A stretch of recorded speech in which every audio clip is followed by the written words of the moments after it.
You know, let's do a pseudo review really quick of the Madhouse collection. How about that? Since like I'm streaming and you guys are here and I'm starting to look at these for the first time, let's do that and I can post it to YouTube and that'll be pretty sweet. So yeah. I think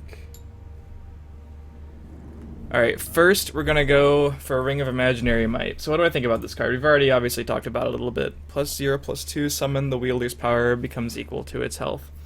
So this is, first glance, probably one of the more playable cards in the set. At least it, encourages some pretty wacky deck building. Now Portcullis is good.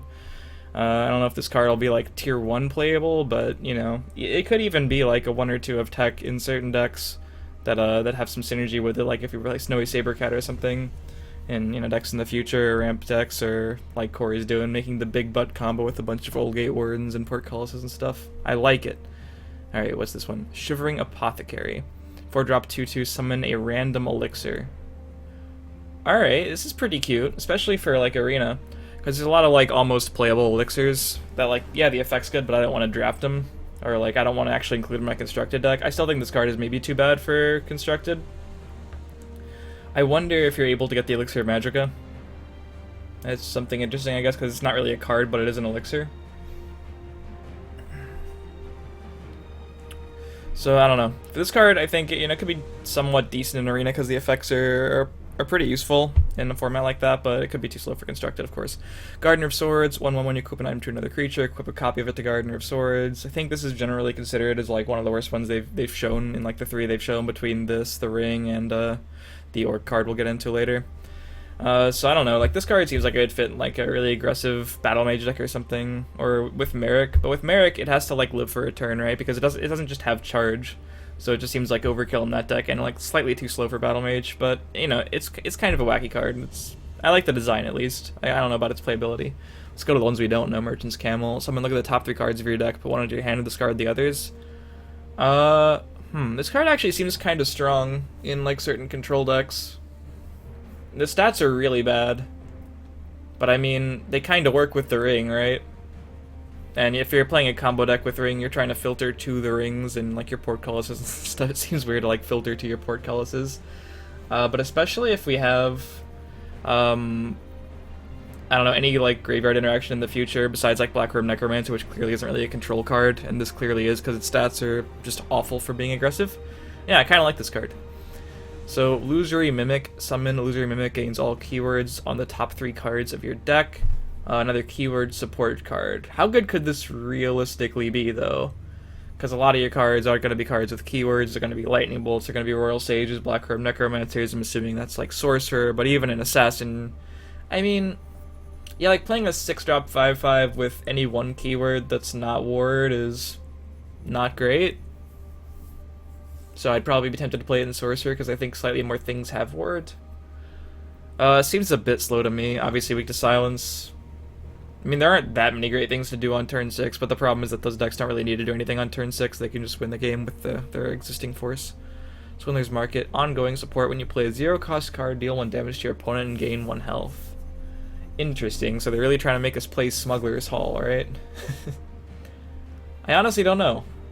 That seems like slow to me. I thought it was going to say when you play an agility card, and that I think would have been a lot better, because obviously you're going to be playing more agility cards than 0-cost cards, but I can see them trying to push to like that sort of 0-cost thing. I still haven't seen the 0-cost card that we're going to get to. Altar of Despair. Activate. Sacrifice a creature to summon a creature from your deck that costs 1, then increase the cost of creatures this summons by 1. So... Wait, so it just increases the cost... Oh, I get it. So, yeah, like, it doesn't increase the cost of the thing it summoned, it increases the cost of, like, next turn you're going to sacrifice a creature to summon a creature for, like, the cost 2. But you have to have, like, a creature of each of those costs to get value from this card. So, like, super slow, like the Orb, except, I guess more onboard value. You thought it was going to be actions? That would also have been fair, too, for the Swindler's Market, yeah. Dude, this has a lot of uses.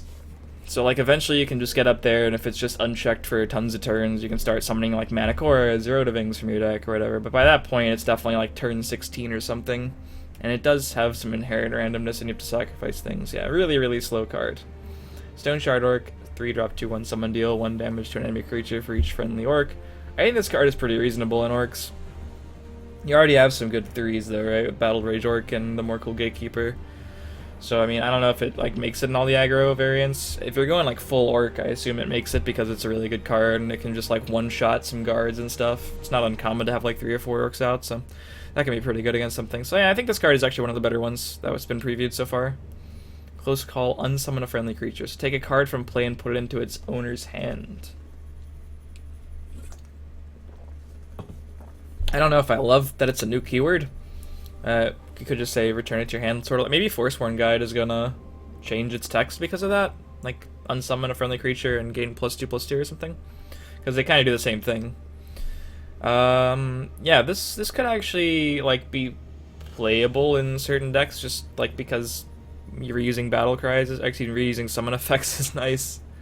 I don't know, like it's just really narrow. At least Forsworn Guide has a body, even if it's a very weak body. But yeah, this could be better just because it, you know, it fits into any turn because it costs 0, so you can just play something and bounce it back to like save it, or you can just bounce a Mana Core and replay it again for 10, or you know, saving your Magic for something else. You know what I mean? Basically, it just fits into every turn, whereas Forsworn Guide might not.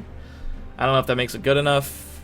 Does it have any synergy with Swindler's Market? Probably not. It's not like they seem like they're kind of very narrow cards in their own right, but could it be good in Dwemer's or like a neutral deck? Maybe. I don't know. It's a neutral card.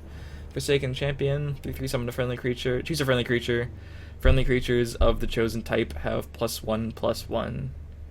So by type they mean like Imperial, right? So this is not a static effect, right? This is just like when it's on the board. So like I can't imagine that's good, but I could just be reading it wrong. Does anyone else have an opinion about this? Does unsummon leave items on the creature? That's a good question. Because when like a creature with items is casted out, the items are just destroyed. It says take a card from play and put it in its owner's hand, so I assume the items would be destroyed. Obviously, unless it's something like a Heirloom Greatsword, right? Yeah, those are the cards, so if you haven't seen them before, this is the Madhouse collection you can get for $9.99.